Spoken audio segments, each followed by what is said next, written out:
네, 그러면 딥 세션 8차시 시작해 보도록 하겠습니다. 그래서 생각보다 사람이 별로 없어가지고 좀 편하게 할 수 있을 것 같아요. 네, 그래서 마이크 크기는 괜찮으신가요? 네.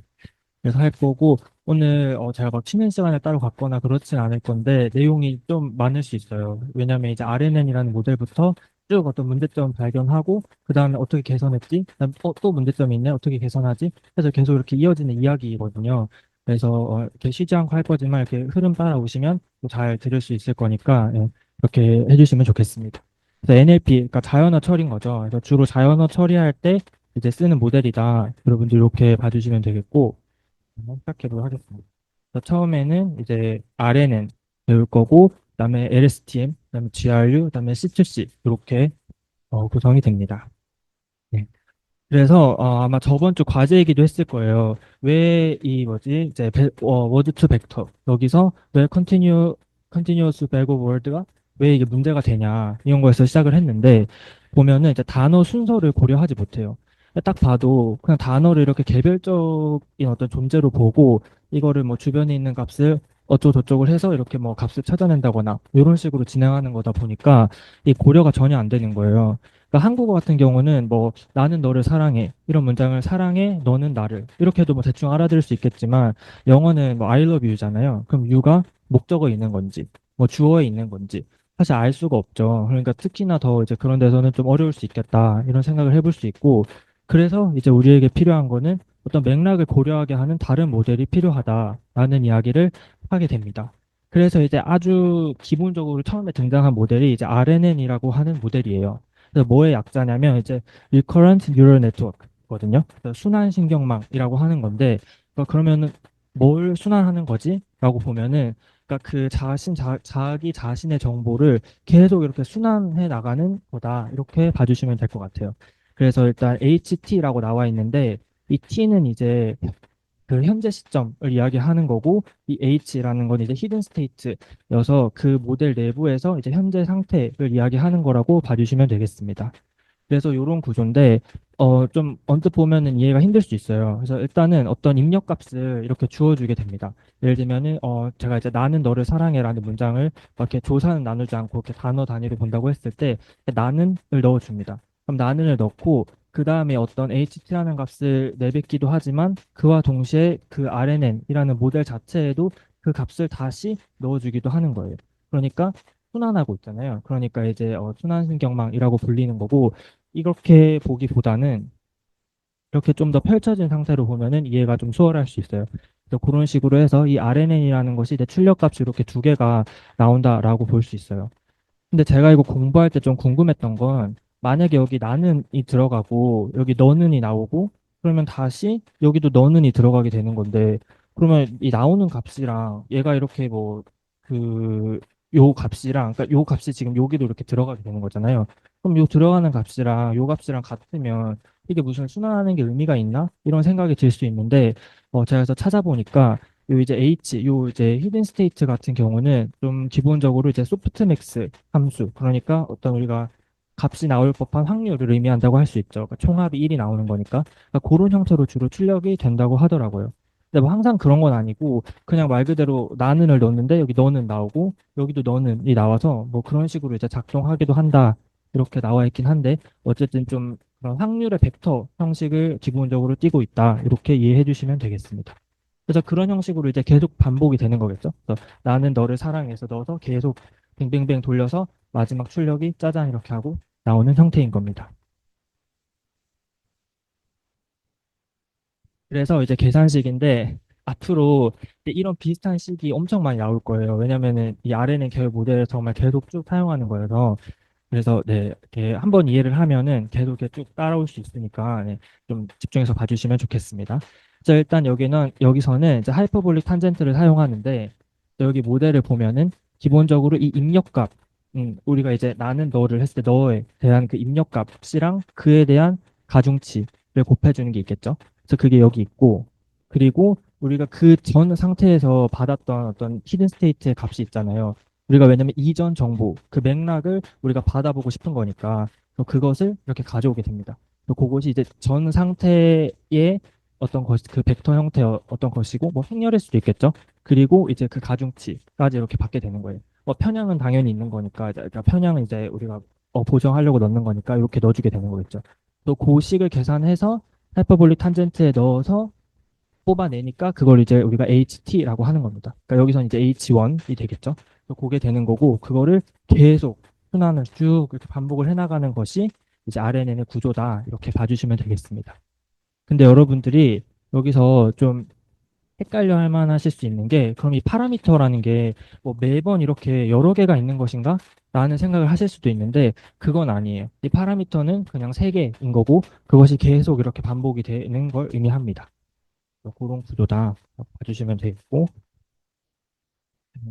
그리고 이제 뭐가 나오냐면 요 BPTT라는 게 나오거든요. 그래서 Backpropagation Through Time이라고 하는데, 이게 그냥 이제 RNN 구조에서도 오차 역전파법이 사용 가능하다라는 이야기를 하고 있어요.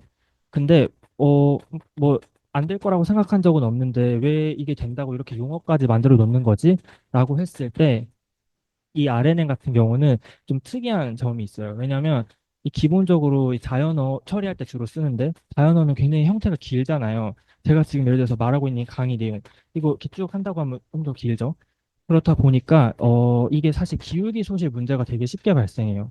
그러니까 저는 이거 할 때 어떤 생각이 들었냐면, 우리가 그 가족 오락관 하면은 그 고요 속의 외침 이런 거 하잖아요. 근데 사람이 너무 길게 일렬로 서 있으면은 이게 뭐라고 하는데, 뭐 안녕하세요로 시작했던 게 뭐 나는 너가 미워 뭐 이렇게 갈 수도 있는 거잖아요. 그러니까 그 기울기 소실의 우려가 굉장히 커요.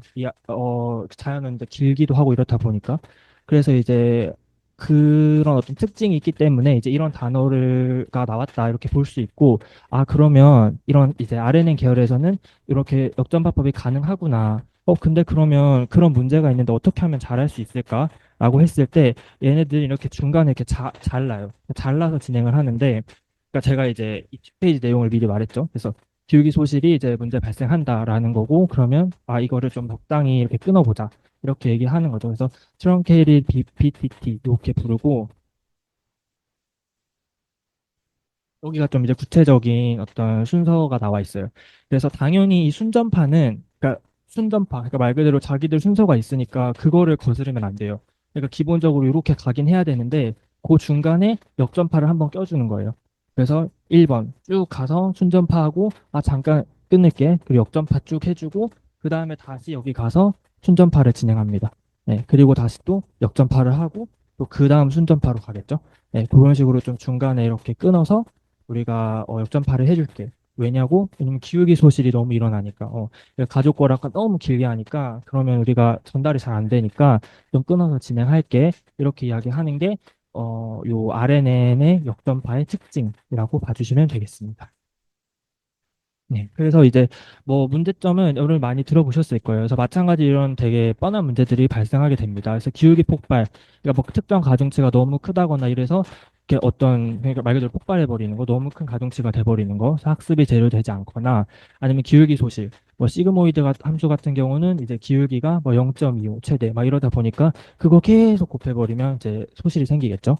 그리고 장기 의존성 문제, 요것도 이제 요거랑 맞닿아 있는데, 이 RNN 계열에서는 특히 이렇게 아예 좀 말을 만들어서 부르더라고요. 그래서 은닉층의 과거의 정보가 마지막까지 전달되지 못하는 현상. 네. 그러니까 너무 자연어가 기니까 이 처음에 얘기했던 거는 이미 희미해져 버린 상태인 거죠. 네. 그래서 그런 문제가 있습니다.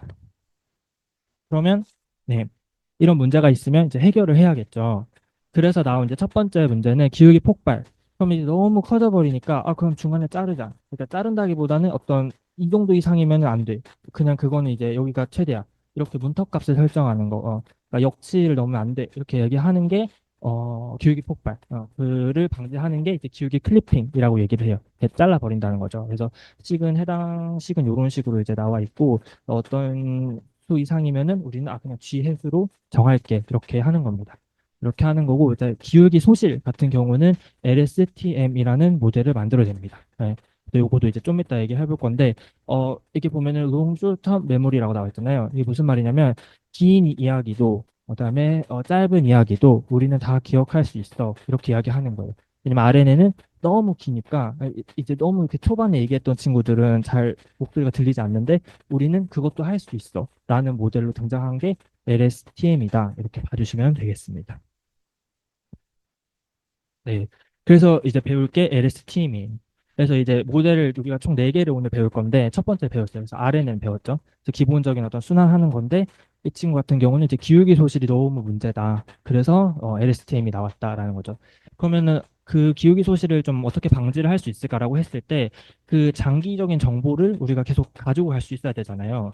근데 이럴 때 필요한 거는 저는 잊을 건 잊고 가질 건 갖는 거라고 생각해요. 그러니까 예를 들어서 저는 막 그렇게 가깝지 않은 친구를 만날 때 가끔 그 친구에 대한 정보를 잘못 기억해서 이렇게 뭐 말실수 아닌 말실수를 할 때가 있거든요. 근데 그럴 때 어쩌면 필요한 게, 아, 정말 중요한 정보. 뭐 그 친구가 뭐 누구랑 이제 뭐 이렇게 뭐 누구를 좋아했는지 뭐 이런 정보가 그 친구가 이제 아침에 뭐 먹었는지 보다 더 중요하잖아요. 그러니까 그런 정보들은 좀 강하게 기억하고 아 너무 막 짜잘짜잘한 정보들은 버리고 이렇게 해야 이제 긴 어떤 상황에서 우리가 좀 잘 이렇게 알맹이만 남길 수 있는 거겠죠. 그래서 그런 걸 하는 건데 그러기 위해서 이제 LSTM은 이제 셀 상태라는 걸 가지고 있습니다. 그래서 셀 스테이트인데 이제 장기적인 정보를 저장하는 경로예요. 예, 그래서 정보를 직접 전달 가능하고 RNN보다 장기 기억에 용이합니다.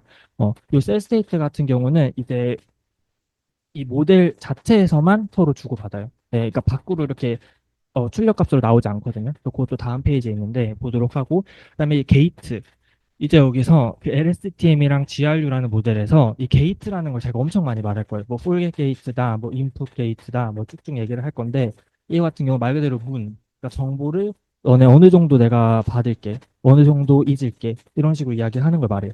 여기 보면은 퍼센테이지가 나와 있죠. 이런 개념으로 이해를 해주시면 좋겠습니다.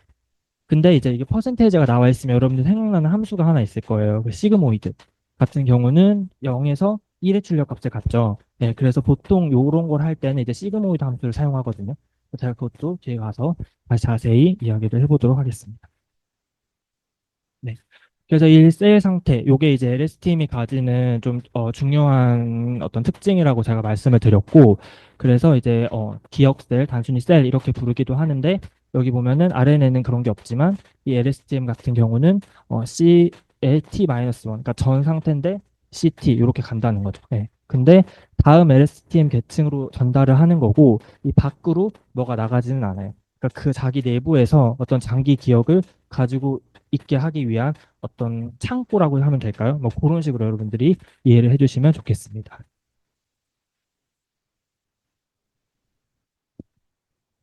네, 그래서 이제 게이츠가 나왔어요. 이 게이츠가 많은데 하나하나 차근차근 해봅시다. 그래서 처음에는 제가 그냥 이렇게 두 갈씩으로 가장 그냥 마지막에 이렇게 탁 나오는 거 아웃풋 게이트 이거에 대해서 이야기를 해보도록 할게요. 그래서 이 아웃풋 게이트 같은 경우는 이제 여기 그림을 이제 여러분들 잘 좀 이해를 해주시면 좋은데, 그러니까 각 원소에 대해서 이제 다음 시각의 응립 상태에 얼마나 중요한가, 그러니까 다음 최종으로 어떤 걸 전달해 줘야 될까, 어떤 걸 이제 최종본으로 내야 될까라고 하는 거를 결정하는 것이고, 그래서 우리가 기본적으로 이제 이 입력각 XT 그다음에 HT-1 요게 이제 그 RNN의 특징이었잖아요. 전 거를 받아오는 거. 그렇죠? 또 그거랑 해서 가중치를 이렇게 해줍니다. 그리고 편향은 당연히 있겠죠. 네, 그래서 있는 거고 여기서 여러분들이 좀 알아주셔야 될 게 이 게이트는 게이트마다의 파라미터가 있어요. 그러니까 여기선 이제 세 개가 파라미터가 추가된 거고 RNN 같은 경우는 파라미터가 세 개였고 그거를 계속 자기들끼리 그냥 이렇게 학습을 했던 거잖아요. 근데 여기서는 그렇지 않아요. 그래서 이 가로 안에 O가 있는 거예요. 왜냐? 이거는 아웃풋 게이트의 파라미터 중에 편향인 거야. 이런 식으로 이야기를 하는 거거든요. 네, 그래서 그렇게 나와 있는 거고 그거를 이제 이 시그모이드에 넣어줍니다. 네, 그래서 나오는 걸 이제 우리가 O라고 이야기를 하고 그 O는 이 탄젠트, 하이퍼볼릭 탄젠트의 CT랑 이렇게 곱해요. 근데 이게 갑자기 뭔 소린가 싶죠. 이거는 이제 마지막에 끝나고 나서 제가 다시 한번 이야기를 할 건데, 그래도 잠깐 얘기를 하자면, 우리가 이제 요거 다음 페이지에 여기서 어떤 계산에서 뭐 또 지지복구를 계속 할 거거든요.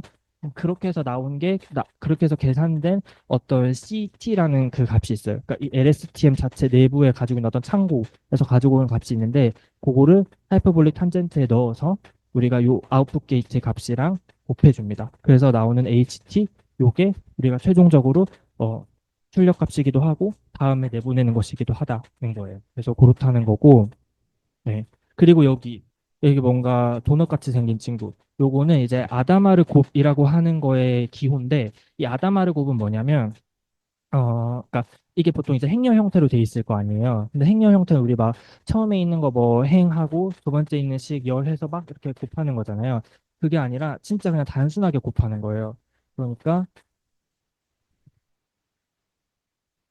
만약에 이렇게 2바 2 행렬이 이렇게 있다고 치면은 0은 아니고 뭐 어떤 숫자라고 했을 때 이렇게 있을 때 그냥 여기 값이랑 여기 값이랑 뭐 이제 곱하고 여기 값이랑 여기 값이랑 곱하는 거예요. 그러니까 1바이 1 위치에 있는 거랑 1바이 2, 1바이 2 위치에 있는 거랑 서로 곱하는 거거든요.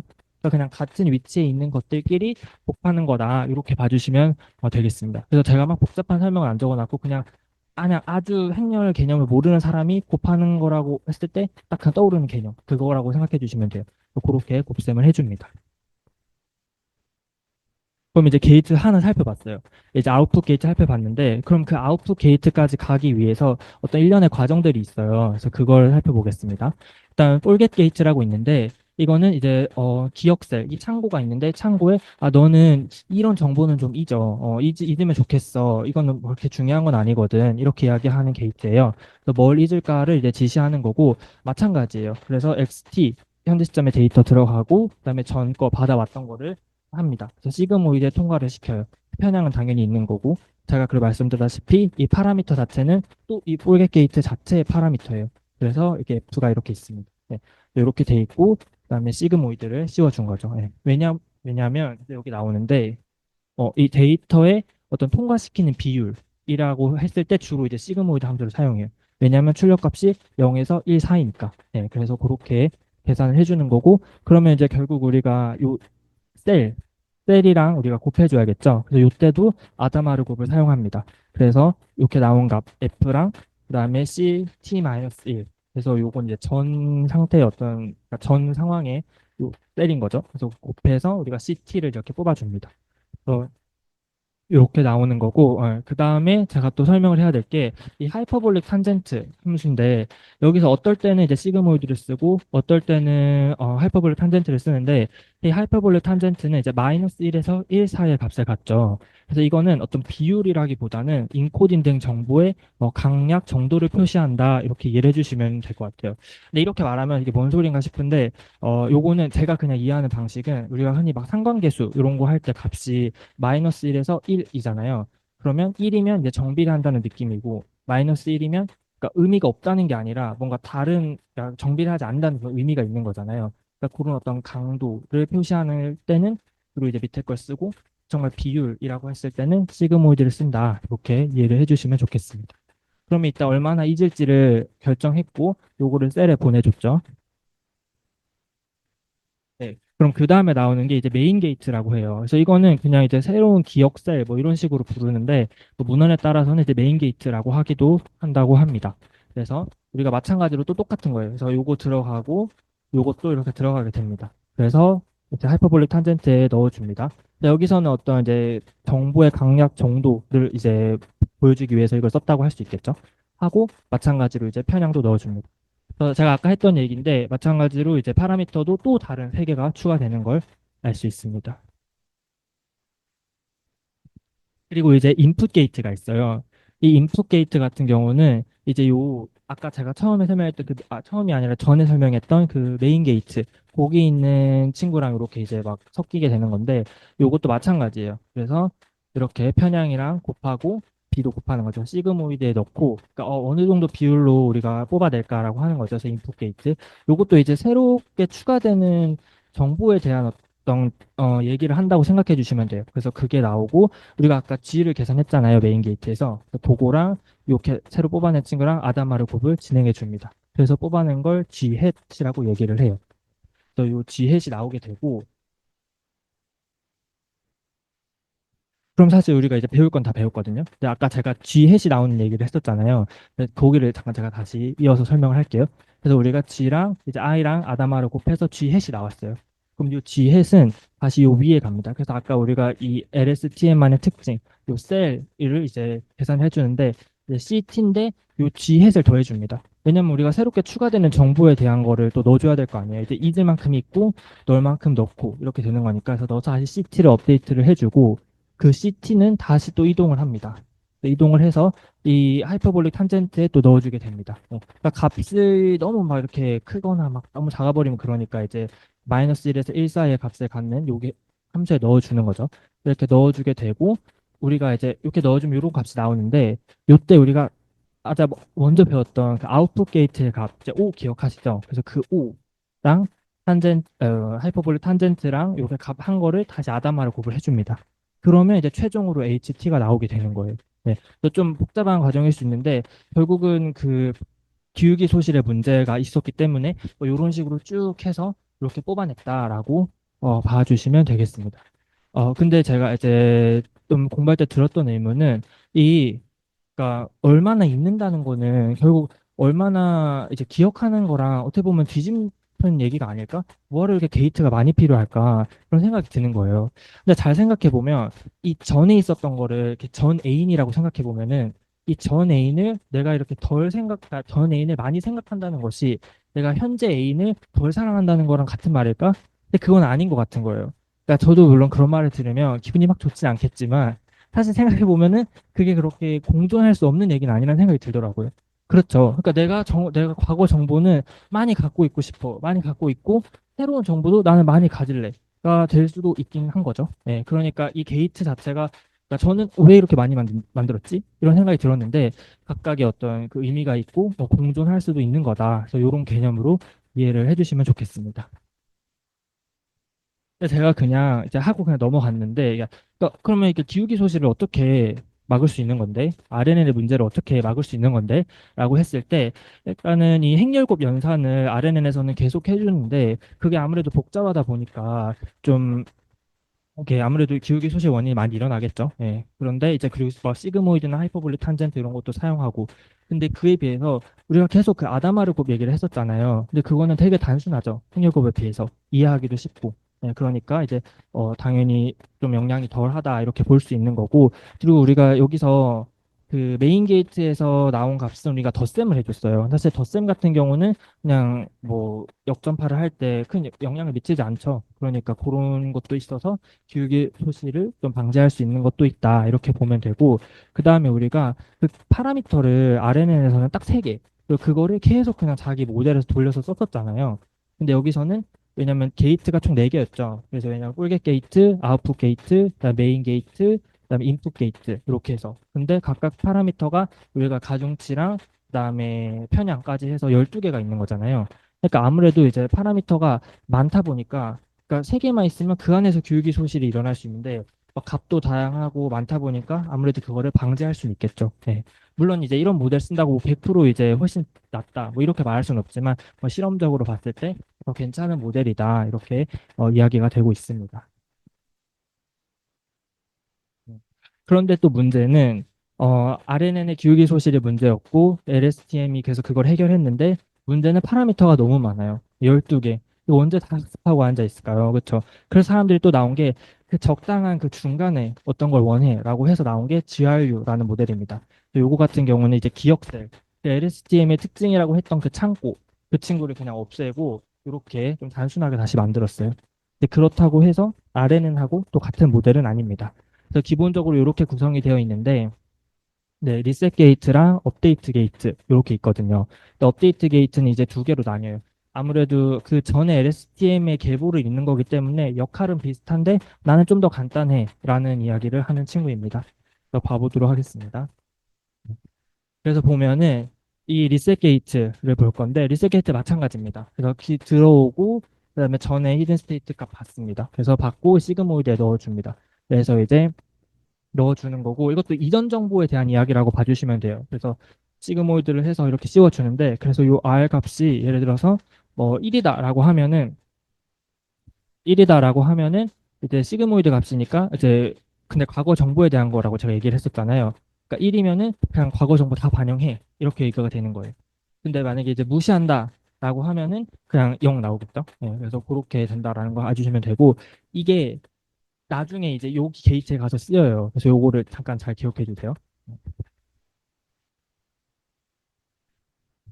그 다음에 이제 업데이트 게이트예요. 예, 업데이트 게이트인데 요거는 이제 과거와 현재 정보를 각각 얼마나 반영할지에 대한 비율이에요. 근데 요거는 아까 제가 처음에 그러니까 아까 제가 좀 설명했던 그 게이트가 얼마나 있는 거랑 얼마나 기억하는 게 결국 같은 얘기 하는 거 아니야? 라고 했을 때 어쩌면 그거에 좀 부합하는 얘기라고 볼 수 있어요.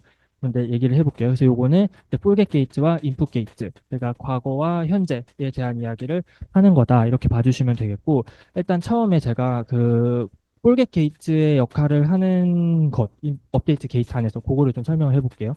또 그곳은 이제 XT 그대로 들어가고 HT-1 이렇게 들어가게 됩니다. 들어가게 되는데 우리가 그렇게 해서 이제 계산을 해요. 계산을 해서 시그모이드에 넣어서 Z를 뽑아요. 그래서 시그모이드 아까 비율에 대한 얘기라고 했었잖아요. 그렇죠? Z인데 딱 잘 봐주셔야 될 게 이 Z 값이 만약에 일단은 이렇게 Z를 계산하면은 Z가 요 1 마이너스 여기로 일단 통과를 하게 됩니다. 그러면 1 마이너스 Z가 되겠죠. 그리고 그곳은 아까 셀 게이트는 없는데 요 전 이전 값은 있단 말이에요. 그래서 1 마이너스 Z랑 이제 H T 마이너스 1 전의 값이랑 이렇게 아다마를 곱슬 진행해 줘요. 진행해 주는데 여기서 요걸 잘 여러분들 봐주세요. 네, 왜냐하면 Z 값이 아까 제가 비율이라고 말씀드렸잖아요. 근데 Z 값이 만약에 여기 Z가 1이 되면 어떻게 되죠? 여기가 0이 되잖아요. 그렇죠. 그러면은 그냥 이전 정보 다 사라져 버리는 거죠. 그러니까 1이면 새로운 정보를 내가 좀 더 받을래 라고 하는 거고 0이라고 하면은 여기가 0이 되는 거니까 그럼 1이죠. 그럼 요게 그대로 살아있는 거잖아요. 그러니까 그러면 기존 정보를 난 좀 유지하겠어. 이렇게 이야기를 하는 겁니다. 그러면 이제 요거는 이제 그 업데이트 게이트 내에 폴겟 게이트 같은 역할을 하는 친구에 대한 이야기였고 그 다음에는 인풋 게이트 역할을 하는 친구를 보면은 이게 이제 이렇게 두 개로 나눠두는데 같은 업데이트 게이트라고 불러도 돼? 라고 했을 때 가능한 이유는 그 Z 값을 계속 사용해요. 아까 이제 1-Z였는데 이제 여기선 Z를 사용하거든요. 그래서 Z랑 H 요 틸다 요거를 이렇게 아다마를 곱해줘요. 근데 그럼 요거는 어디서 나왔는데? 라고 했을 때 요 값은 이렇게 됩니다.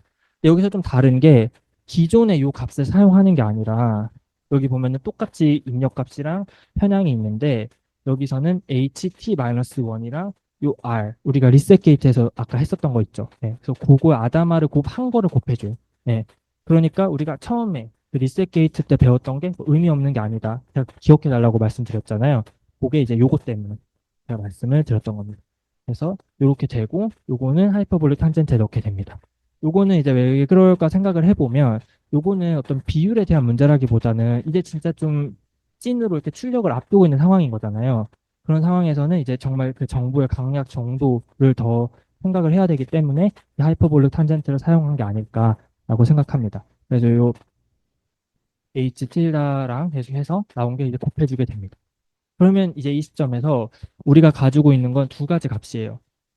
이제 여기 이제 이렇게 나오는 입구에 앞두고 있는 게 아까 1-Z랑 어쩌고 곱했던 거, 그다음에 Z랑 했던 거. 그거는 제가 말씀드렸다시피 그러니까 이전 정보 얼마나 잊을지. 예. 그리고 아까 Z가 1이면 새로운 정보를 받아들인다고 했죠. 여기 1이면 얼마나 기억할지에 대한 이야기인데 그거를 그냥 간단하게 더해줘요. 예. 그래서 그게 HT 우리가 이제 계산한 값이고 그거를 우리가 다음 상태에서도 우리가 전달해 줄 거야라고 최종으로 이렇게 뽑아내 주게 됩니다. 네. 이렇게 되는 거고 그래서 GRU라는 모델은 이런 식으로 이제 구성이 돼 있다라는 걸 알 수 있어요. 근데 이게 제가 이제 공부하다가 이렇게 GPT랑 막 공부를 하다가 가끔 얘가 너무 반대로 말하는 듯한 느낌을 제가 받았어요. 근데 Z가 당연히 이제 1이면은 사라지니까 그 이전 정보를 가지고 있는 거 아닌가? 저는 그런 생각을 했는데 이거를 표기를 이런 식으로 할 수도 있더라고요. 네, 그러니까 GPT 같은 경우는 이런 식으로 했는데 이게 뭐냐면 그러니까 똑같은 얘기인데 이 Z에 대한 의미가 다른 거예요. 그러니까 Z가 이제 1 마이너스가 여기가 아니라 여기로 가는 거죠. 네, 그러니까 결국은 여기 상황에서는 요식을 봤을 때 여러분들이 그럼 Z가 0이다라고 하면은 뭐냐면 아까 0이면 이제 0이면 그러니까 이게 헷갈려요. 근데 잘 보면 그러니까 Z가 0이다라고 하면은 새로운 정보 기억 안 하는 거잖아요. 그렇죠? 근데 여기서는 Z가 0이다라고 하면은 이게 0이 돼 버리는 거니까 오히려 새로운 정보를 기억한다라는 건 거죠. 예. 그러니까 반대 얘기고 만약에 여러분들이 요 강의 교환 보고 뭐 공부를 막 하는데 완전 반대 얘기 같은데라고 하면은 그 어떤 뭐 언어 모델이나 가지고 있는 계산식 자체가 요거에 기반한 걸 수 있어요. 그래서 여러분들이 그렇게 좀 차이가 나면은 그걸 한번 봐주시면 좋겠습니다. 음. 그리고 이제 우리가 그러면 이제 세 가지 모델을 배웠어요. 첫 번째는 이제 RNN, 기본적인 순환신경망에 대해서 배웠었고, 그거 바탕으로 우리가 근데 기울기 소실 문제가 심각해서 LSTM을 해서 이제 좀 개선을 했고, 근데 파라미터가 너무 많아. 그래서 우리가 GRU라는 모델을 만들었죠. 여기까지 만들었는데, 그 다음에 이제 배울 거는 이제 시퀀스 투 시퀀스. 그래서 주로 이제 C2C 이렇게 부르더라고요. 그래서 C2C라는 모델에 대해서 배워보도록 하겠습니다. 요 같은 경우는 우리가 일단 그런 순환신경망 같은 경우는 뭐 예를 들어서 음성인식 이런 거는 제가 이렇게 말하는 거 그대로 받아 적거나 이렇게 하면 되기 때문에 모델 하나로도 뭐 그렇게 큰 무리가 없다 이렇게 볼 수 있는데 예를 들어서 이제 번역이나 이런 것들 단어 자체가 아니라 뭐 사과 그러면 애플 이런 식으로 받을 수 있겠지만 이 뭐 한국어나 영어는 어순도 다르고 이렇기 때문에 그 모델 하나 자체로 뭐를 수행하기는 좀 어려울 수 있어요. 네, 그래서 이렇게 좀 번역이나 뭐 문장 긴 거 이런 거 예측하는 것도 가능할까? 라고 했을 때, 그러면 RNN 계열 모델을 두 개를 좀 합쳐보자. 이런 개념을 사람들이 생각해내게 됩니다. 그래서 일단 시퀀스 투 시퀀스, 그러니까 투는 어디에서 어디로 간다는 의미인데 그 시퀀스 자체는 그 무슨 의미일까라고 했을 때는 시계열 데이터 같다고 생각해 주시면 될 것 같아요. 그러니까 그냥 뭔가 이렇게 이미지, 그냥 그 자체로 딱 끝나는 게 아니라 어떤 이렇게 방향이 있는 거죠. 시간 순서대로 움직인다는 거죠. 그래서 동영상 데이터나 뭐 음성, 언어 이런 것들이 해당되겠죠. 그래서 그런 거를 또 다른 시퀀스 데이터로, 그러니까 뭐 기계 번역, 음성 인식 어쩌고저쩌고 이런 다양한 어떤 태스크를 수행하게끔 하는 거를 말하고 우리가 디코더, 인코더 모델이라고도 합니다. 인코더, 디코더 모델이라고도 합니다. 그래서 인코딩 하면 우리가 이제 암호화를 하는 거고, 디코딩 하면은 복호화를 하는 거잖아요. 그러니까 그러니까 여기서는 그 벡터로 내뱉어요. 그래서 이제 이렇게 두 개의 이제 RNN 계열 모델을 사용하는데, 우리가 인코더에서 어떤 정보를 넣으면 그거를 응집된 정보를 이제 벡터 형태로 전달하게 됩니다. 그래서 H라는 이제 벡터 형태로 전달되고, 그거를 다른 RNN 계열로 우리가 이렇게 보내게 돼요. 네. RNN 계열 모델이라고 하면 우리가 쭉 배웠던 거 있죠. RNN, LSTM, GRU 같은 것들 보내게 된다라는 거예요. 그래서 저는 그냥 자판기 같은 걸 생각해요. 이렇게 돈 넣으면 이렇게 거치고 뭐 어쩌고로 만들어서 이제 뽑아내는 거. 그래서 그런 식으로 생각해 주시면 되겠습니다. 음. 그래서 인코더 먼저 살펴보면은 이제 RNN 계열 모델을 사용해서 시퀀스를 H라는 은닉 상태로 이제 은닉 상태 벡터로 변환을 하는 거다 이렇게 이야기를 해요. 근데 입력할 때는 어떻게 입력을 하냐면 이제 인코더 자체인데 이렇게 뭐 토큰화를 합니다. 그래서 저번 주 여러분들이 배웠죠. 토큰화이제이션 뭐 단어로 할 수도 있고 아니면은 정말 형태소 분석을 할 수도 있고 이렇게 하는데 그거를 쪼개서 이렇게 다 입력을 하게 됩니다. 그래서 나는 고양이 로소이다 이런 식으로 입력을 하게 되고 그걸 바탕으로 어떤 고정 길이의 벡터를 내뱉게 됩니다. 예, 고정 길이의 벡터. 이게 또 발목을 잡거든요. 그래서 또 다른 모델이 만들어지기도 하는 계기가 되는데 좀 이따 다시 얘기를 하도록 하고 인코딩 한다는 거는 이렇게 쭉쭉 넣어서 이렇게 고정된 벡터로 만들어낸다라고 이야기 되고 있습니다. 그래서 이런 식으로 이제 뽑아내는 거죠. 그러면 디코더. 그러면 그 우리가 고정 길이의 벡터를 받았을 때 그거를 우리가 뭐 번역을 해낼 수도 있고 뭐 음성 인식을 해낼 수도 있고 어쨌든 다른 걸로 뽑아내야 되잖아요. 그러니까 음료수 돈 넣었으면 음료수 받아 먹어야 되잖아요. 그러니까 그거에 대한 과정인 거예요. 그래서 앞절에 신경망과는 완전히 같은 구성이지만 벡터 H를 입력받는다는 점이 다릅니다. 그래서 똑같아요. 근데 우리가 그냥 생짜로 시작하는 게 아니라 처음에 H가 있는 거죠. H를 받고 그걸 바탕으로 이렇게 번역을 하고 이런 식으로 뽑아낸다는 거죠. 근데 이때 좀 쓰이는 이 NLP 모델 자체에서 좀 많이 등장하는 게 요런 요런 표시가 있거든요. 그래서 SOS랑 EOS. 그래서 이거는 이제 문장의 시작과 문장의 종료를 알리는 토큰이라고 봐주시면 되고 우리가 언어 태스크를 시작할 때 처음이다라고 해서 내보내는 것도 있어야 될 거 아니에요. 처음. 그리고 뭐 무한정 생성할 수는 없으니까 너는 이제 이쯤 하면 나 번역이 완료됐어. 끝이야라고 했을 때 요, EOS 요거를 이제 내보내게 됩니다. 그래서 그렇게 되는 거고 일부 모델에서는 EOS를 디코드의 첫 입력으로 사용하기도 해요. 그게 여기 나와 있죠. 그래서 EOS. 그래서 이게 문장 끝이 아니라 그냥 이렇게 두 개를 이렇게 동시에 사용하기도 합니다. 요거 보고 혹시나 왜 이렇지? 라고 생각, 안 하셔도 된다는 점 말씀드리고 싶었고,